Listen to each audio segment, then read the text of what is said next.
My guest is the editor-in-chief of Washington Monthly and a former speechwriter for President Bill Clinton. His latest piece, The Meager Agenda of Abundance Liberals, explores the challenges facing progressive policymakers after their disastrous 2024 election. Paul Glastris up late with me tonight again here on The Final Five. Paul, welcome back to the show. Jim, my friend, glad to be back. What is an abundance liberal? There's a whole group of writers and think tank scholars who are arguing that if we get rid of government red tape, things like zoning restrictions, environmental statutes, that we can have abundance. We can have more housing, more green energy, cheaper, quicker transportation projects, lower healthcare costs. People like Ezra Klein of the New York Times, Matt Iglesias, the Substack writer, a lot of people at The Atlantic like Yoni Applebaum, groups like the Niskanen Center. This is their big thing, and they're making a big push, and they're getting a whole lot of attention in the media and from Democratic donors and elected officials. Right before I came in here to talk with you, I saw Ezra Klein up on one of the cable networks. Here's the thing. What you're talking about in the piece here, the progressives today, and you kind of laid that out, they're focusing more on removing barriers than actively shaping what economic policy should look like. How is this different from Democrats we've seen in the past, from President Clinton, from President Obama, others? I think it's got some similarities to what you saw in the Clinton administration with reinventing government, taking away procedural barriers that keep civil servants from doing their jobs, deregulation of the airline industry and the trucking industry under Jimmy Carter, the financial industry. I think there's a lot of overlap between past Democratic administrations and what these folks are talking about, and that's why they're hitting a nerve. A lot of Democratic donors and elected officials are feeling like the Biden administration was too far left, and that deregulation might be a way forward. Would you imagine, in your time when you worked with President Clinton, that somebody like Joe Biden would be considered to be too far left, too progressive? No.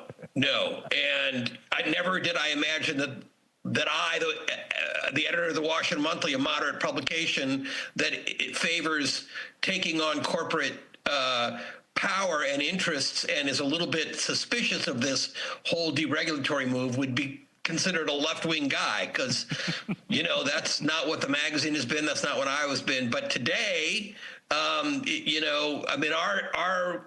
critique of this whole abundance liberal thing is, even if you did everything that they said, it would not move the needle much to bring us more housing, more affordable energy, that we have bigger problems than that. I mean, I think they're right about the reform agenda. They're just very narrow in what they would do. They're kind of afraid to go after the real problem, which is this combination of oligarchic control of the economy meets conservative destruction of the government. That's what we're actually experiencing now. And, getting rid of unnecessary procedures is helpful, but not sufficient. All right. So what are some of the policies that you think that they should be pushing towards that maybe they're missing? Because we've heard from the likes of, Pete Buttigieg, who had said that he thinks that there's too much focus on identity politics within the party. Obviously, he's somebody who may have his eyes towards 2028. I mean, what is the current crop of Democrats? What are they missing in this conversation? Look, 10 to 30% of Americans are self-employed. They are contractors, they're gig workers, they're Uber drivers. Neither party does anything to help those folks, to market to them. They look more and more like America. They are the base of the Democratic Party. The Democrats barely talked about them, and they're being crushed by both a lack of support from welfare, from social welfare. They're taxed higher, and they don't get the benefits that employees get, and they're being crushed by monopolists and tech platforms that they work for. The average somebody selling products on Amazon have seen their fees go up from 10% to 30%. These people need help. Democrats should be their champions. You know, we need healthcare reform where we can regulate the prices that are paid to conglomerate monopoly healthcare providers that could boost the incomes of the average family $2,000-3,000 right off the bat and cost taxpayers nothing. There's a lot we can be doing. Getting rid of sort of unnecessary procedures is one of them, but it's kind of a small thing. Yeah. The piece in Washington Monthly is called "The Meager Agenda of Abundance Liberals."